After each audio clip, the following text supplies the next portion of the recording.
So I know we got some people in line, but before we start our session, I wanted to introduce Herman Liu from Bullhorn to come up and say a few words. He's one of our key sponsors, and you know these conferences can't happen without sponsorship, so please welcome Herman.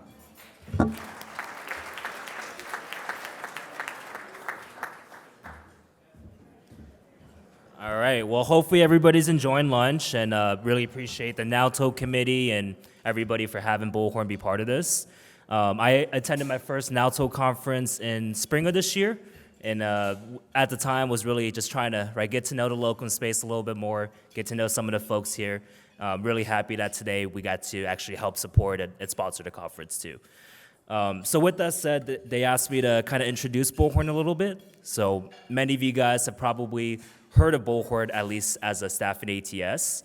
Over the years, we built out essentially a full front-to-back solution, right? So that the goal is to centralize whether it's pay and bill, whether it's credentialing, whether it's front office, sales and recruiting. We try to address all these complexities and allow you to integrate with your other core systems and add a layer of automation on top of that. So that's been a big part of what we're doing within healthcare. We've invested a lot into building customer-facing teams, product development teams focused on healthcare and locums. Allison and I, we actually represent our healthcare division, so we're definitely excited to chat with many of the folks here. I would say the last few years have been really exciting for Bullhorn, but the next few are going to get even crazier. We have a big initiative right now to build AI into essentially every single step of the recruitment journey. So whether it's no longer needing to do Boolean strings, right, or even manually screen candidates, we're going to have AI embedded into the entire front-to-back solution.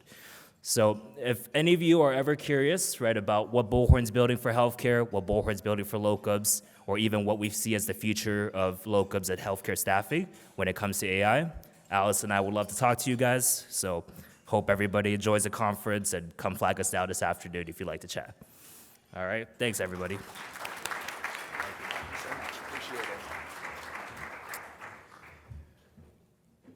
Thank you, Herman. We're just going to do some brief introductions and then go right into the meat and potatoes. If we ever thought we would have two separate meetings and panels based on state regulations and federal, it's amazing, kind of how far the association has come.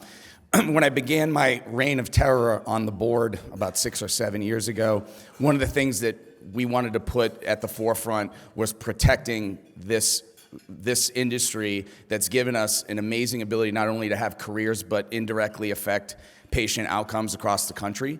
So it's really thrilling that the progress that we made, which Ryan and Gene will be talking about. So I know some of you know them, but just for brief intros, those who don't, Ryan Bernstein joined McGuireWoods in 2018 and serves as Senior Vice President in the Federal Public Affairs Group. He assists clients like us with matters before Congress, regulatory agencies, and the executive branch. Ryan possesses nearly 2 decades of senior government and political experience and was recognized by The Hill as one of the top lobbyists in Washington, D.C. for 3 consecutive years. Did you go for a 4th, or are we waiting on 4? We're going to try 4. Okay, let's do it. Okay. You're like the University of Alabama of lobbyists. Gina Sherick provides policy and political expertise on a variety of healthcare issues and assists clients in developing and implementing their legislative strategy before Congress and relevant agencies. She has experience in coalition management, ensuring that GAPs are able to run smoothly and efficiently. Gina has developed meaningful working relationships with congressional members and staff on both sides of the aisle, which we've seen in action in D.C.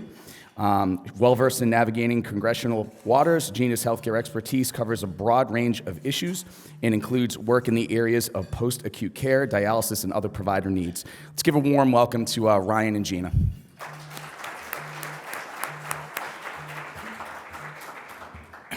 So, this is being recorded, right? My lovely girlfriend moved in with me about a couple months ago. And she decided to redecorate the entire house. And I don't know if you guys know a store called Serena and Lily. It's in Palm Beach. And I got like 6 boxes every day from this store. Everything's baby blue, which is good for a Tar Heel.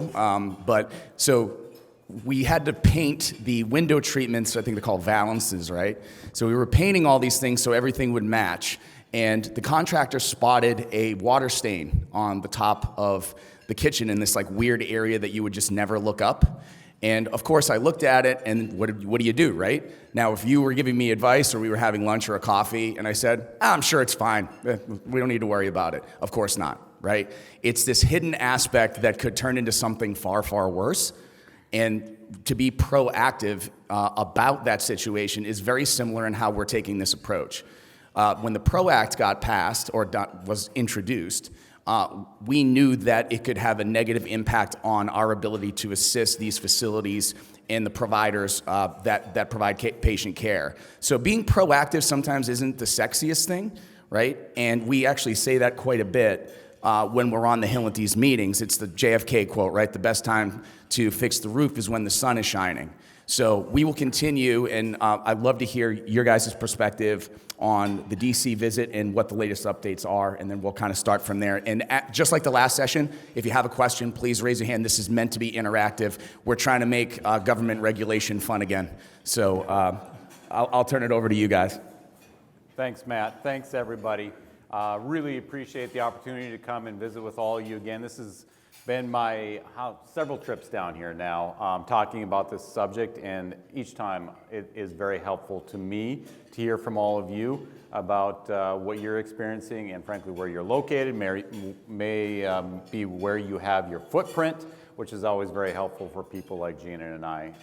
This, I believe, is Gina's first time visiting one of these conferences. Gina's done several Hill visits with all of you, but we wanted to bring her down this time because, Jaron mentioned the New York lobbyists are the ones that got the people who smoke the cigars in the back. Well, that's Gina. That's why I wanted to bring her down. Plus, she's substantive and does the substantive work on this too. She's got a lot of great relationships with people on the Hill.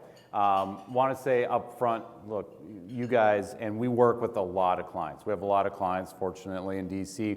But NALTO really is an extraordinary organization for the fact how proactive you are under the leadership of Matt and Jaron.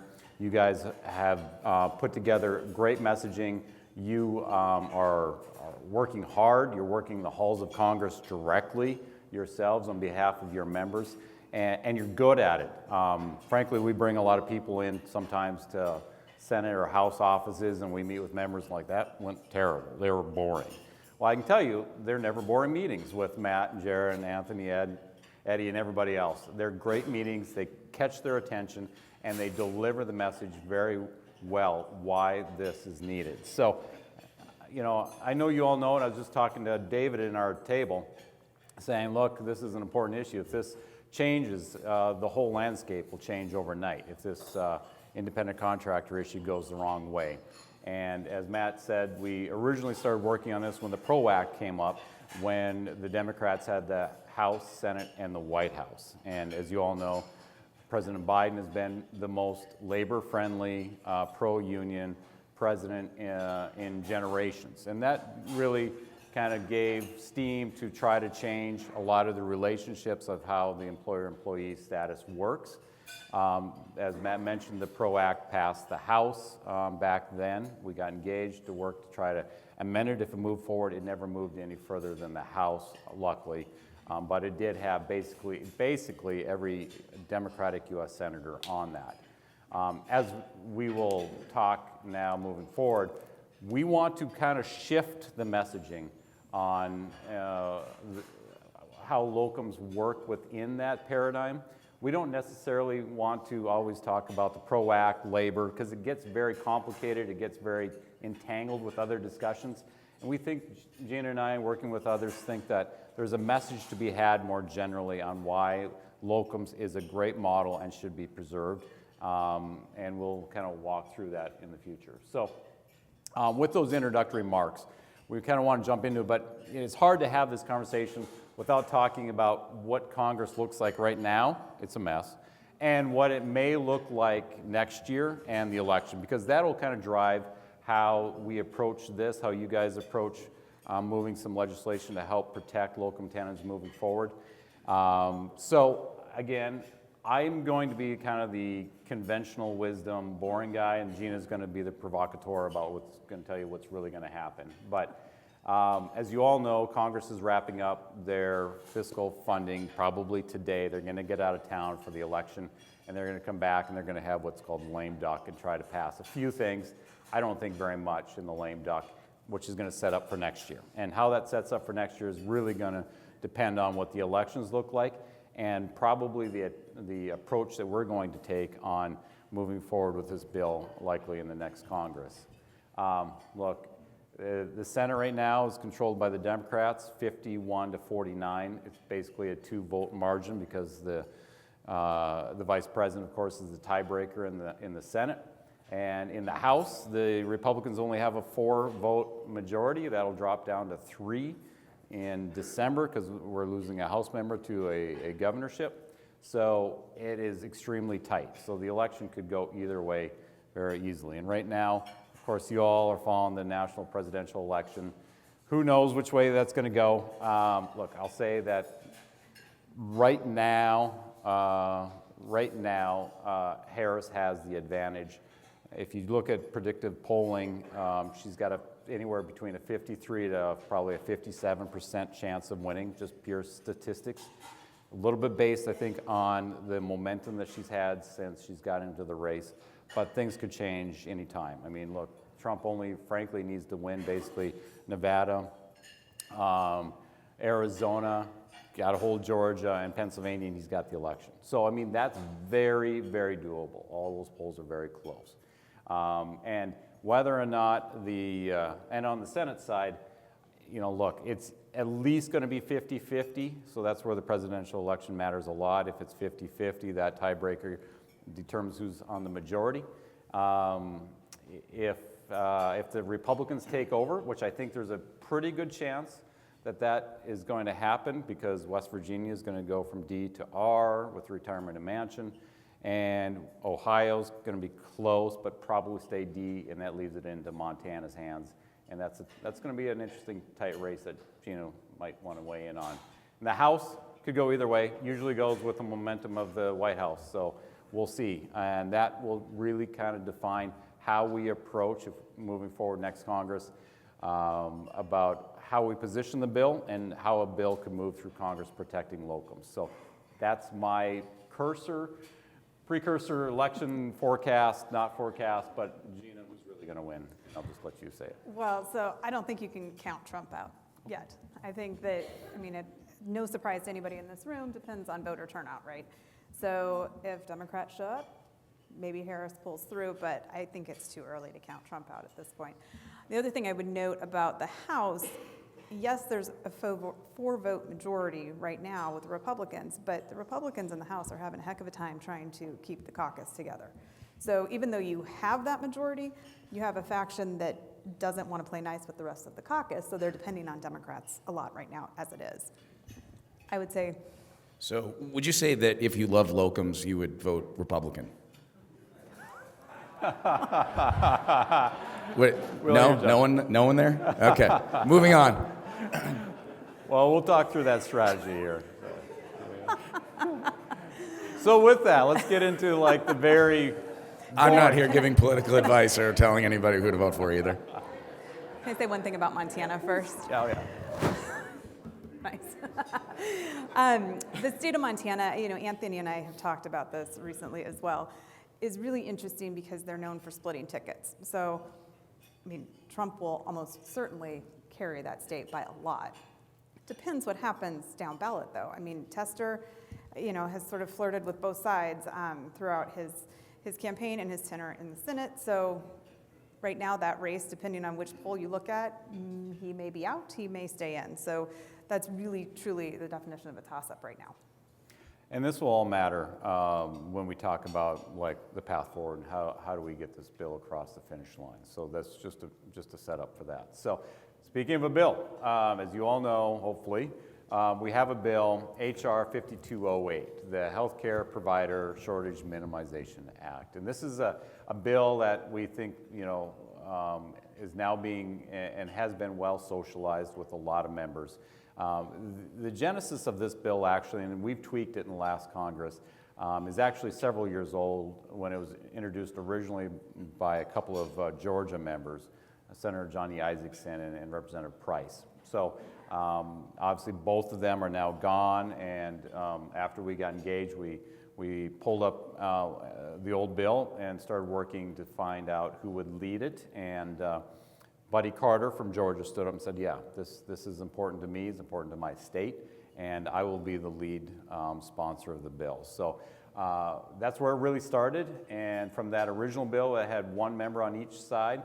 Now we have, I'm happy to say, 9 co-sponsors as of this morning, I think officially. We had 8 on our list, and when we got down here, we had great news from CHG and their work too, that we added one more member, number 9, Representative Day Charlet from Tennessee. And so now we have 9 members on the bill. So it is improving and gathering steam. Now, we're going to talk more about this, but so we got 9 Republicans on the bill. I think we can probably get more. I know we can get more. It's always this delicate balance of how far do we go with how many Republicans, because the more Republicans you get on, the little harder it is. You're going to get a Democrat like, oh, I'll join these 9 Republicans or 10 Republicans, or if you get 15 Republicans and start to be like, well, that's a lot of Republicans. What should I know about this bill? Why don't the Democrats like it? And we'll talk a little bit more about that messaging down the road. So again, on the co-sponsorships, a lot of this is driven off the work that NALTO's done, that you guys have done with fly-ins. I think everybody here, you've all met on the fly-ins and pushed them, and then through follow-ups with us and others that have been out. That's how these co-sponsors get on the bill, by a lot of visits, shoe leather being burned up on the Capitol, plus Zooms. So that's how this all happens. So thank you for all of that. And as you can see, they steadily come on over time, sometimes in bunches, sometimes one at a time. So I was going to add something, because in these meetings with Democrats and Republicans alike, the message always resonates. And you certainly piggyback this, but when we talk to Dems, because of the pro-labor, anything with independent contractor in it, they hate immediately, typically. And the sensible Democrats, in terms of this issue, or in general, the sensible Democrats on this issue, right, they always ask one question. This makes sense to me, but who else do you have? That's our issue on the Democratic side. So we're in this weird predicament of, if we just get one, if all we need is one, and we'll be talking about what we need from everybody in this room moving forward, because it can't be the same 12 people. You know, we love our legislative committee. We love everybody that's volunteered to go to DC, but we need everyone in this room to do something, or nothing will happen. So we just need one person. Maybe it's through a doctor connection or a hospital connection or a state hospital association, something like that, that would move the first Democrat, and then the dominoes fall, because it just makes sense in so many other areas.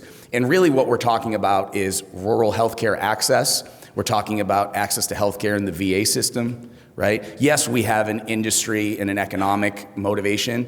They all know that. But that's why in our last 2 visits, we've brought a physician with us. And right away, when the physician comes in and tells their story, and they're so effective of, this is why I can't be a W-2 for a locums agency, because that's sometimes the response you get typically from Democrats on the Hill. They'll be like, well, why don't you just employ him? And then you have to go into all the 19 reasons why it's such a bad idea. But when the people are there and the doctors are right in front of them telling them, it becomes very powerful. So we'll be asking members not only to do outreach on their own, but if you have a client that knows without locums their staffing, their whole staffing program would fall apart, or you have wonderful relationships with 10 physicians, ask them if they'd join us. NALTO will pay for them to come out and be at these meetings, because that's what we think will move the ball down the field. So I just wanted to add that. Okay. Just a small chart and show the geographic diversity that we have here. I think it's good from our co-sponsorships. We got some in the South, we got some in the Northeast, we got a little bit in the West with Utah, so that is going well. Now, our fly-in. We don't rest. Maybe the night before we'll go out, but the day of, we are on the Hill working hard. And you can see the list here of everybody that the group met with while they were out in DC last go around. And you can see several of these members, they are now co-sponsors of this. So when it came out, we split you up in groups, and we went and hit all of these offices, and they were, I think, very well received, to the point that we've gotten some co-sponsorships out of it. So thank you on that. I've listed a few others here. Besides these, Gina, I guess, you know, these are the flying ones. What are you hearing and talking to other members on the Hill? How many have we talked to, and what kind of the messages are you getting back to? So we've had about another 120 or so meetings. And the theme is the same. I think to Matt's earlier point, this being proactive is a little bit different on the Hill. They're usually used to people coming in and saying, solve this problem for me that's already an impact. So us coming up and saying, hey, this is going to be a problem for your state or your district is a little bit different for them. A lot of times it's, well, wait till the problem's here, then we'll look at it. So getting out ahead of this ahead of time is a little unorthodox for some staffers. I think generally rural health resonates really, really well through a lot of the members on this list. And you do have some members that we'll talk about here in a little bit that, you know, they have a district that maybe has urban areas and rural, so they're able to split the baby a little bit there with those issues. I think overall, we've had probably Republicans more apt to jump at it initially. A lot of the Democrat offices, I think when they say, well, my boss is already a co-sponsor of the PRO Act, I don't want to get them crossways. We really had to tweak that messaging to be, this isn't a labor issue. This is a healthcare issue. You already have a provider shortage that we're looking at. Don't make it worse by inaction. Yeah.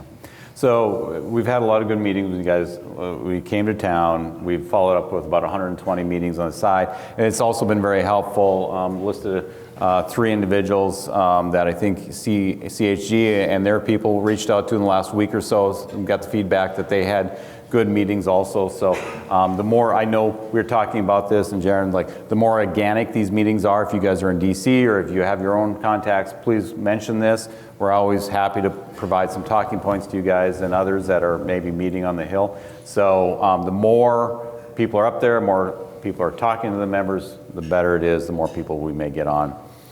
Trying to find areas, of course, that are ripe for support.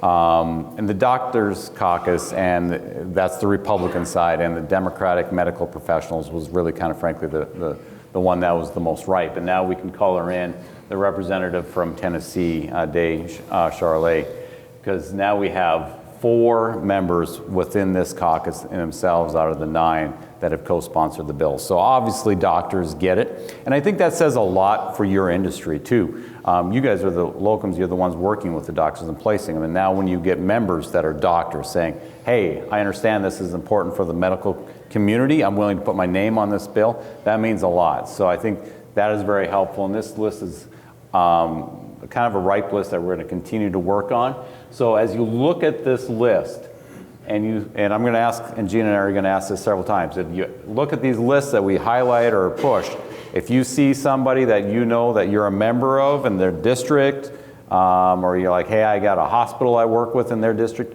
let us know, because we would love to tap you to go into those offices and go, hey, we have somebody in your district. We have somebody that this is very important to. That helps a lot. The other thing we should mention, there is no Democratic Doctors Caucus. This is all Republicans, but they're pretty active. I think a lot of times you see caucuses in Congress that kind of in name only, and they don't do a whole heck of a lot. This caucus, it's a good group. They are pretty motivated. So I think, you know, something we've kicked around too a little bit is the opportunity to have a briefing, bring in some folks from NALTO to actually present to the Doctors Caucus, and have them as a group sort of make this a priority. So that's got multiple steps to it, and we're just at the very beginning of that, but that may be an avenue we can take with some success. And Miller Meeks, by the way, Greg Prine in the audience said that she was sorry that didn't return the calls from Weatherby. She actually did say that during the meeting, just FYI. That's good. Jaron? I mean, there's a lot of Republicans on there in the caucus. Has Dunn, Bouchon, or Carter given any indication as to the temperature of the Democrats on the caucus? Well, we've met with several of the Ds on the right. Well, there's what, 4 Ds on their medical caucus. They've been okay meetings, but we thought Barrow could have been the most likely, but I think, I can't remember who was in that meeting with us. I know CHE and us went in with them at the second time, and I think by the second time we're like, we got the message, we hear you, okay. And they weren't too fired up to do anything else, so we got to figure out how to fire them up. And I think that's probably finding some people in their district and others to keep pushing them. But to be very frank, they've been much more reluctant to get on than the Republican Doctor Caucus individuals. Anything else to add? So this is kind of, again, a committee that's very important to us and to you guys. And it's probably the most boring committee in Congress, except for when Brett Favre testifies in front of them. The House Ways and Means Caucus. This is the one that deals with taxes. And frankly, this bill is actually technically a tax bill because it basically says how the IRS should categorize locum tenens as independent contractors. So this is where the bill is going through the Ways and Means Committee, and on the Senate side, it would go through the Finance Committee. So we really need to continue to work now on the House Ways and Means Committee. So please take a look at these members, and especially the ones we're going to mention here that are highlighted, that are going to be very important. If the Republicans hold the House, and as you all know, there's going to be a tax package next year that may get done, and it's going to be easier if one party is in control. It'll be a little harder if two parties split control, but let's just say the House is in Republican control and all the way through. This is a very good path for the bill moving forward. It would go through the House Ways and Means Committee and get attached to a tax bill. So Jason Smith right now is the chair of the Ways and Means Committee from Missouri, obviously very important state. Although if anybody's got a big footprint in Missouri, let us know. Adrian Smith, Mike Kelly, LaHood, all very important leadership on this committee on the Republican side. Jody Arrington, you guys met with when you were in town. Extremely important. He's going to be ahead of the Budget Committee, which kind of works hand in glove with the Ways and Means Committee to set up what's called the budget reconciliation, which is kind of a glide path for a tax bill to move through. So he's another very important one. But if it flips and the Democrats control, Richie O'Neill is going to be the chairman of the Ways and Means Committee, Massachusetts. If you have big footprints in Massachusetts, I think if you do, let us know. So just to explain some of the highlights on here, green is sort of a lot of the leadership, just seniority that we need to pay attention to on the committee. The pinks are the ones that Ryan and I think we have a good chance of picking off as targets, champions. Take a look at the states. I think, I will mention Brian Fitzpatrick. He's a Republican, but he is not known for going on bills unless there are Democrats. So there's another one. Even though it's a Republican, he wants some bipartisanship on a bill before he'll agree to sign on. I think Terry Sewell from Alabama is a really well-respected Democrat as far as the Republicans go. People like to get on bills with her, and she's usually open to it. I think we're pretty close with her, but if we can get 2 or 3 to join at one time, that would make her a little more apt to jump. And Jimmy Panetta is highlighted there in that he is from California. We talk a lot about California's AB 5 when we have these conversations. As you can see, there are a lot of California members on the committee, most Dems.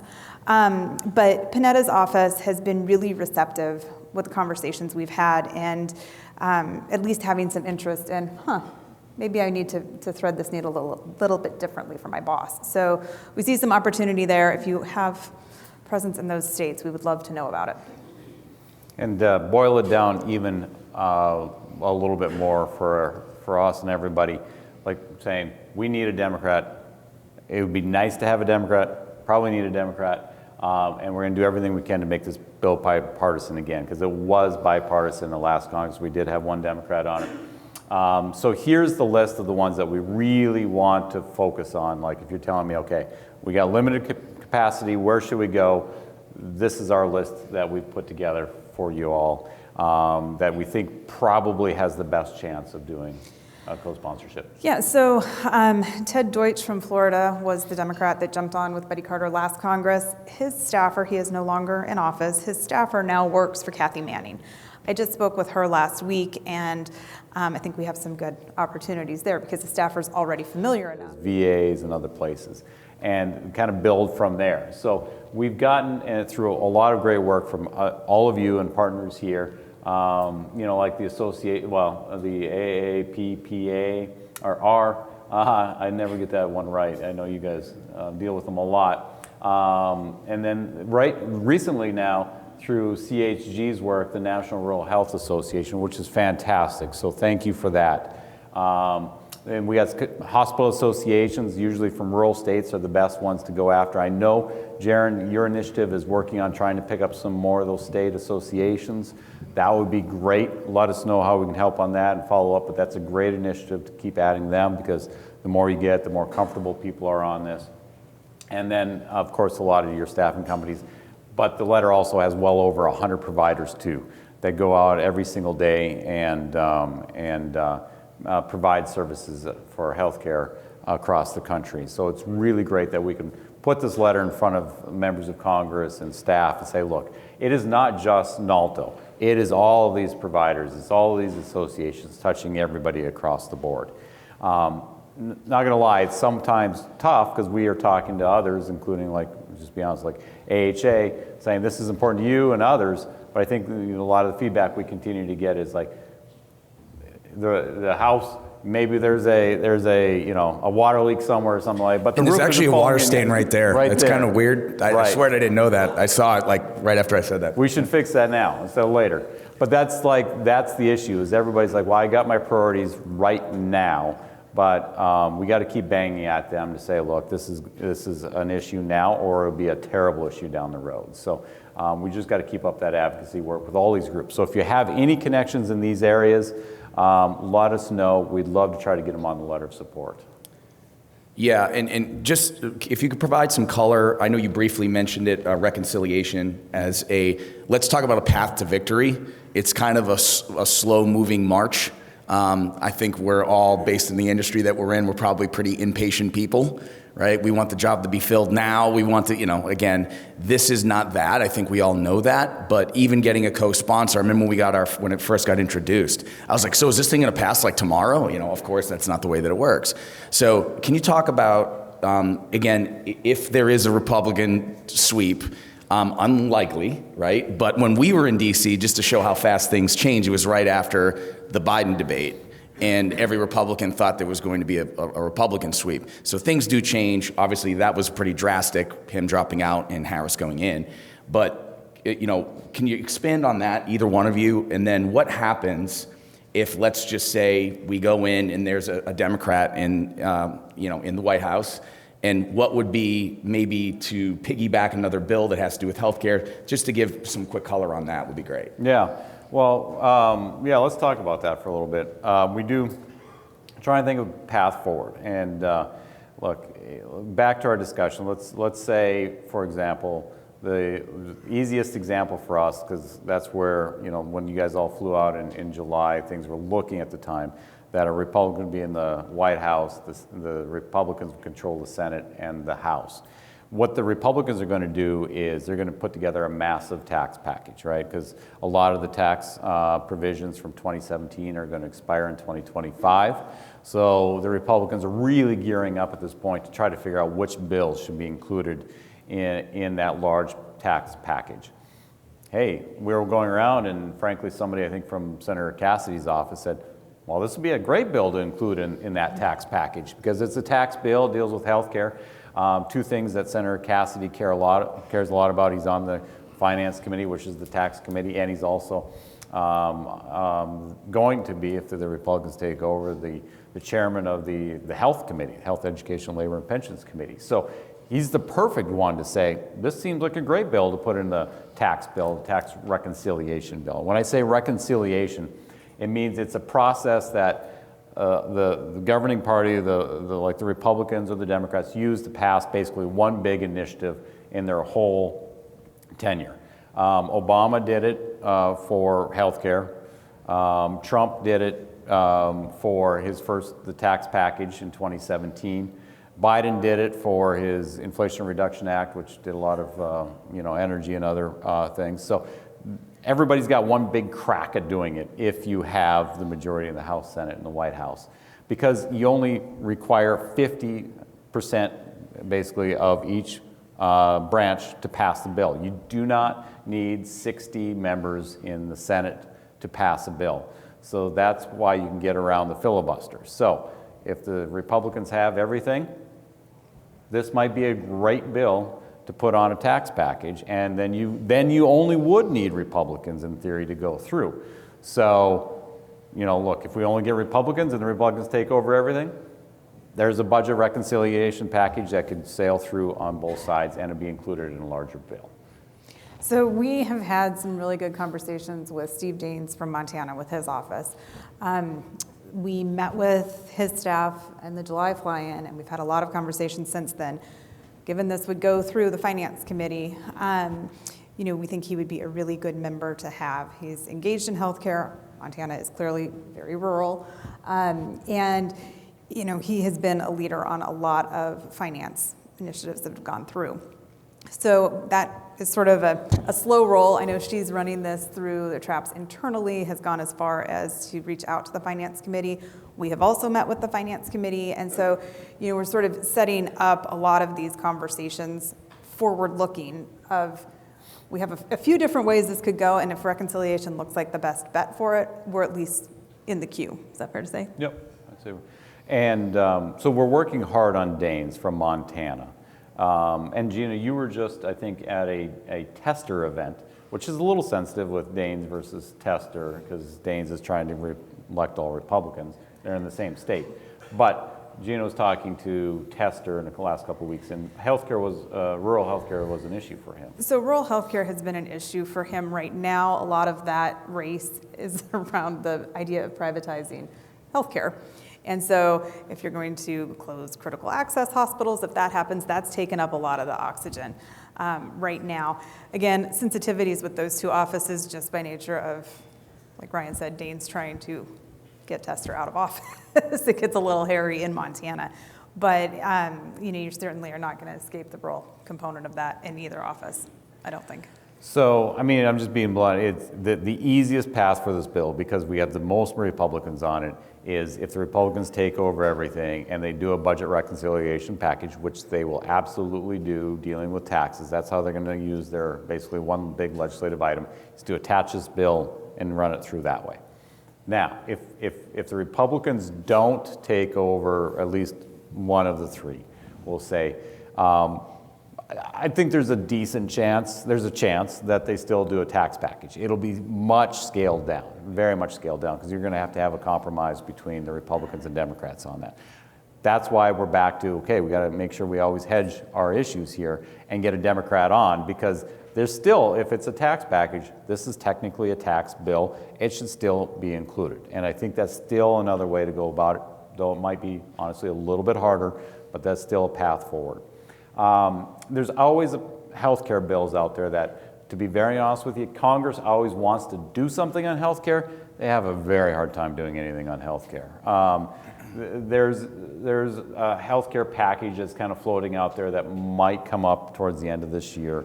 We'll see how the election goes. Their appetite for doing more. Gino's talking about telehealth, but what do you talk about a healthcare package this Congress and next Congress? So I think included in that. Any sort of healthcare package this Congress is probably going to be pared back to telehealth flexibilities and getting some of those extensions out. I don't think they have a lot of appetite. I mean, they've had odds and ends out there for a couple of years now that they need to deal with at some point, but they're kind of, my opinion, waiting until they have more ornaments to put on the tree and just do a massive package. I just don't see that happening in lame duck as it stands right now. So again, I mean, path forward, easiest, budget reconciliation, tax package, done, you know, if they can do it. Otherwise, we're going to continue to work this as a very bipartisan way. And so to that, you know, we first started working this as we kind of set up top with the PRO Act and trying to educate people how the PRO Act, if adopted in its sweeping nature, could impact locum tenens. That inherently pulled us into the conversation with labor, because that was a labor bill. I mean, there's no way to really get around it. So but through all the conversations, we've worked hard to message that and soften it. Like, we're not here talking about labor, whether or not there should be unions, all that kind of stuff. We're trying to pull ourselves out of there, but playing defense because we had to, because we just couldn't have that bill passed the way it was. But as we all mature, as the conversation matures, how do we then shape it to be more proactive, softer, encompassing? And frankly, Anthony raised a while ago a great point. Like, look, we keep going in there that AB 5 and all that, the big labor bill from California was really kind of the precursor to the PRO Act. It was all the issues, but in there, California did the right thing and carved out physicians and others in that legislation. But if you peel that onion back even further, as Anthony was pointing out, back in 2005, California passed in their business code an express support for the locum industry because it is very important for healthcare delivery. So we're working this messaging now going forward into all the meetings that we have on the Hill, and we hope that you do so too, saying that this is a good thing. This is not adversarial in any nature, because maybe we started that way because we had to on the defense of against the PRO Act, but let's get beyond that conversation at this point and just talk about like how California recognized it in 2005 and has done further iterations supporting that. And I think this is the kind of messaging that we really want to highlight when we go into the Democratic offices moving forward. Yeah, and it's resonating really well. In the offices that I've been in, when you can shift that conversation from the labor conversation, they kind of calm down a little bit and hear, I think, a little bit more of what's being said to them.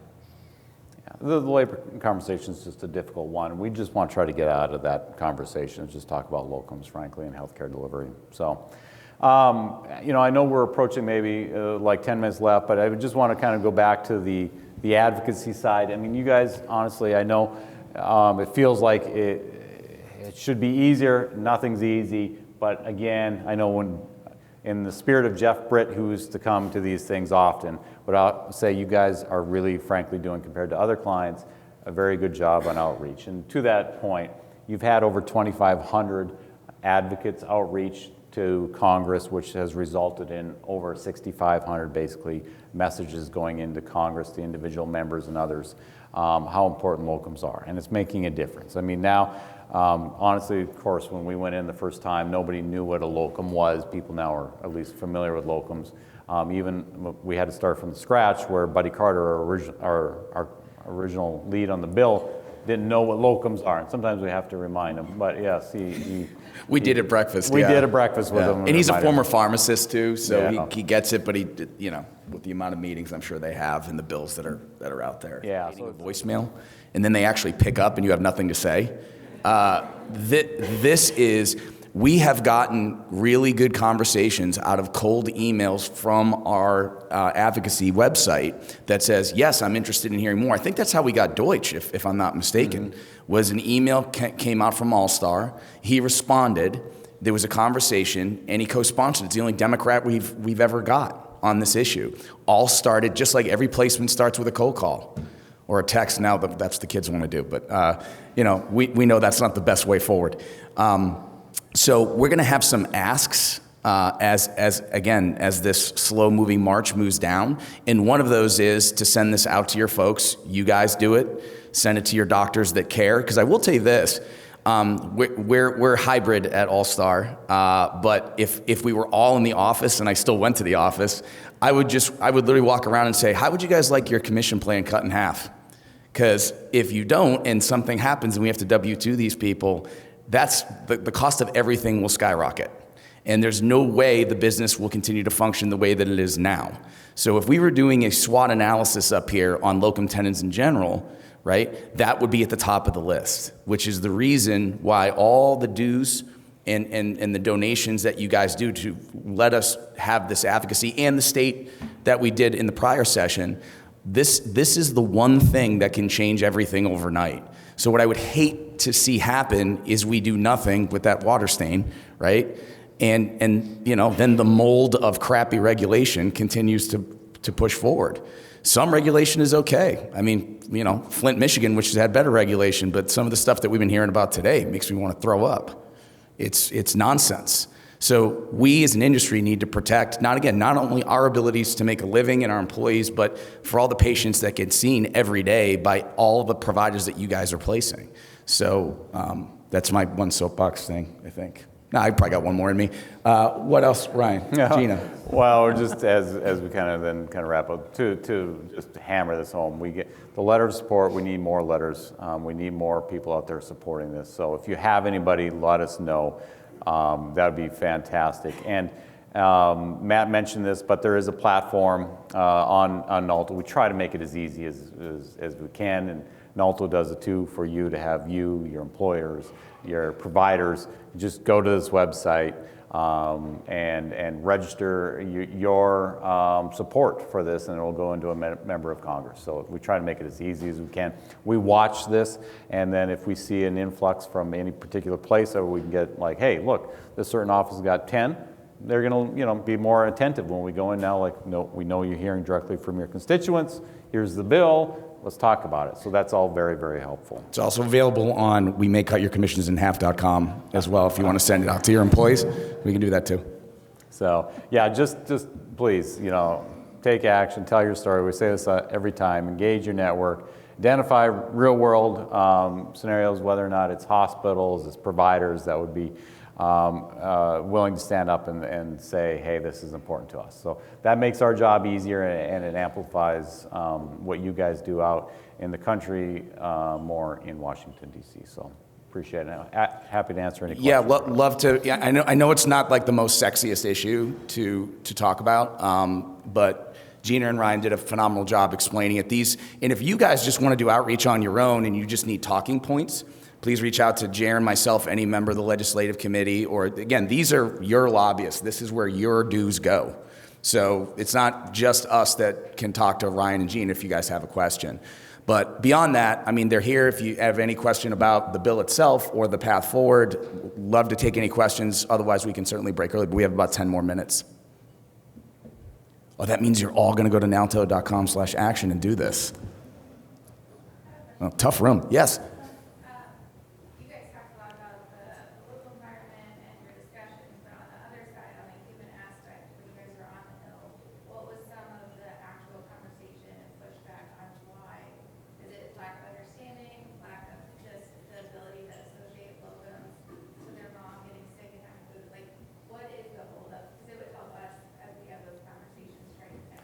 I'd love to get their perspective, and then I'll give you mine. Yeah, so I think, by and large, people are now, over the last 3 years, just becoming more familiar with locums even existing, right? They know sort of the work gets done, but they don't really know them by the phrase locum tenens. And so there's been a little bit of socialization over the last couple of years, just trying to recalibrate staff's minds in that sense. I think the idea of, especially in rural places, just access going away or being impacted so heavily that it goes away or is even more of a problem. As soon as you say provider shortage, their ears will perk up. On the Democrat side, I think a lot of it is an internal messaging issue, right? So the worker classification issue has been a priority for Democrats. As Ryan mentioned earlier, in the Senate, you have almost every Senate Dem on the PRO Act. So as soon as you start talking to these staffers and they say, well, I don't want to get my boss crossways and have my boss on 2 bills that are in opposition, that's where our job has really been to say, it's not an opposition. We're not here to be pro or anti-pro. We're here to make sure that this group of providers is protected regardless of what else happens. And so I think that's resonated a lot with offices. I've been on both sides. We get wrapped into the conversation a lot with the labor side. Obviously, very much the Democrats just worry about how that would be perceived. The other things that have been out there, and it just goes ebbs and flows. Post-pandemic, there was a lot of conversations about nursing, just to be very frank, and the pricing, the nurse pricing, and there was a lot of pushback from hospitals, hospital associations that went to their members and said, you got to change this. They're coming here, they're temporary, they're charging us so much money, we can't afford this. In frankly, a lot of, I'll just say from the state I worked with and originally from North Dakota, one of the main sponsors of a bill to address nurse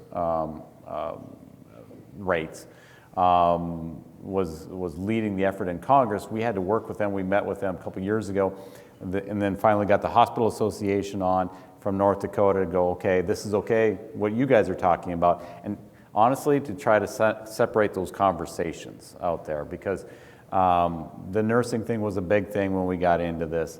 And then there is this argument, honestly, that we hear like, well, we hear from some hospitals that locums are expensive. We'd rather have a doctor move to our small rural community and live there and raise a family. Get that, you know, I'm from a small community. I get how you'd want a doctor to move there, live there and everything, but that's not the reality a lot of times, and you're just not able to provide and have somebody move there. Or even if you have that great doctor and family that moves in town, they might want to take a vacation every once in a while, or may have maternity or paternity leave. But we've had good examples. Jackson Coker had a great example. That I think we had somebody maybe in northern Florida we were talking about, like, and sometimes it's not practical to have somebody that's a neurosurgeon on in your small hospital all the time. But if you need somebody, I think they place somebody there that was high specialty, which then I think the staff was like, oh, that makes sense. You can't have somebody that you only are going to need maybe every once in a while live there forever, so you're going to have to bring them in. So those are a lot of the conversations that we've had over the last couple of years. And the only thing I'd add is sometimes when you're in a Democratic office, they immediately think about the gig economy worker. So it's the guy who drives an Uber that gets sick that has no benefits. So they immediately, and again, I'm not saying that's not an issue. Like, we actually take this pretty head on. We also take the nursing issue. It's calmed down a little bit, but we used to have to go in and say, so we're not in nurse staffing, just to put that out there, right? You know, that's quieted down, but I do think that, again, we're not anti-labor, we're not anti-PRO-Act, but we are pro-rural healthcare. We are pro, you know, it's, and the message resonates, but it's sometimes hard. Because Patty Murray, her lead staffer, I was on a call for a Zoom call for 90 minutes, and the member, actually, Patty herself, I shouldn't call her Patty, but she jumped on, and the first question she asked, she goes, well, why don't you just make all these people join a union? And I'm like, so I told her the 88 reasons why that was a terrible idea, and by the end, I wasn't going to change her mind, right? But that's immediately where they go sometimes. So Republicans have their issues too, you know, that they just stand behind. So, any other questions before we wrap up? Yes, Anthony. In the new session, is our bill still intact, or I forget where we stand on that? So next Congress, because it's a new Congress, we're going to have to introduce a new bill. So, Buddy Carter, I'm sure, would be on board. I think it's a conversation that we should have very frankly about, you know, who's going to push, come to shove, a tax bill to have this included, because Carter's been a fantastic advocate.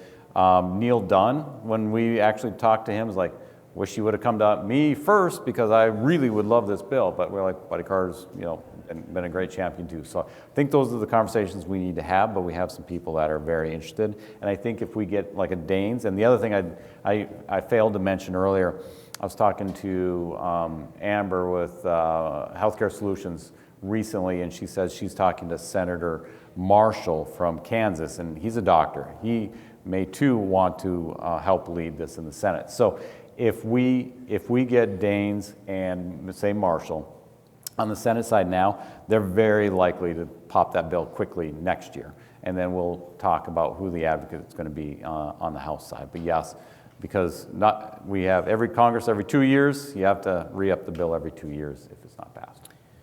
Second question I was going to ask, you know, as you talked a little bit about, we started off from a defensive position, we moved to an offensive position, we've talked optimistically about a possible reconciliation situation.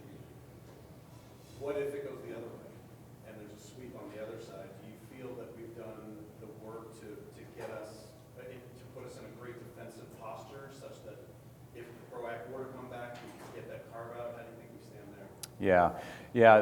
Obviously, we would not have a chance to get the bill as a standalone in a pure Democratic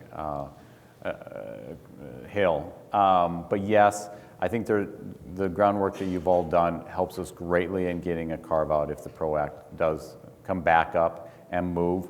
And we'll see who's around, but one of the work, all the work that you guys have done, and some members that are hesitant on the PRO Act, I think will help, like a Senator Tester if he comes back, because you just talked briefly about what Tester said about the PRO Act and others, and this is where we got to push and leverage. Well, I know in the past, his staff has said, look, my boss is a co-sponsor, but doesn't want to see it move as it currently stands. Chavez DeRemer is another one that staffer had said, no, my boss has a lot of hangups with the independent contractor piece. So I think what you run into when you start carving out, members say, oh my gosh, if I carve you out, then what's coming behind? That being said, I think that, to Matt's point, we talk gig economy, people can see this is like apples to palm trees, right? We're not even talking apples to oranges when you're talking about locum tenens as part of that conversation. So I think we're in pretty good shape either way. I think, ours would use either one. So yeah, that's why we got that list of the Democrats that we want to co-sponsor.